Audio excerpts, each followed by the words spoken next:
И здравейте хора, аз съм FirefoxBG и днеска, както съм обещал, теглим победителите от giveaway-а. Така, много хора са се записали, нека да започваме да въртим колелото. Така. Не тук бе. Там на... да. Така. Ето ги всички хора, които са се записали. Така, тук чакайте, че без да... Колко пъти ще го въртим? Да, един. 5 пъти, 5. за петимата победители. Така, нека да започваме. Първият победител от giveaway за интро е... О, майка, това не е спорно. Нагато ги писах, направо си викам, който ще спечели бахти големия късметлия.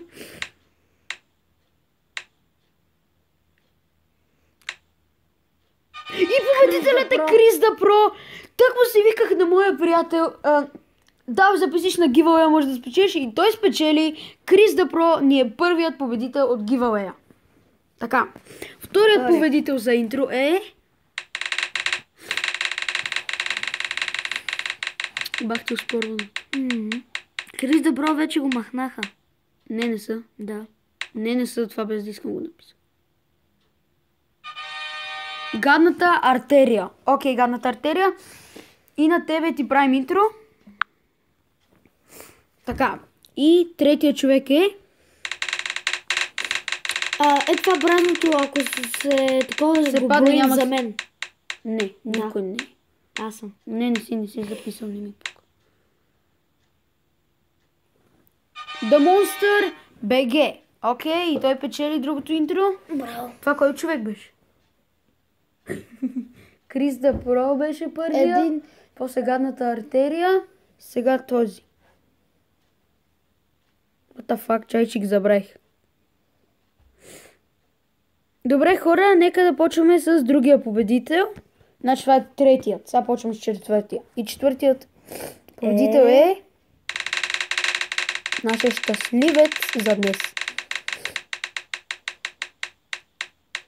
Бахте дългите имена имат хората. Кикирлякал е. Добре, Кикирлякал е, ти спечели четвъртото ни интро.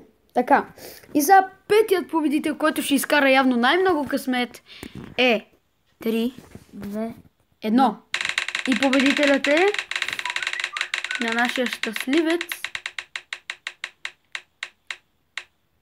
Добре.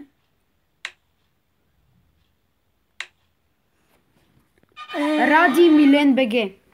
Окей, Ради, и ти спечели интро. Запомни ли ги всички? Аз на клипа ще ги гледам кой. Така, хора, аз бях FirefoxBG. Ако ви хареса този клип, може да се абонирате, дадете лайк. И интрото ще ги направя... И се абонирате за мен. Не, благодаря. Интротата ще ги направя тази неделя. Ще почна с първото интро, после второто и ще кача така. Аз бях FirefoxBG и чао!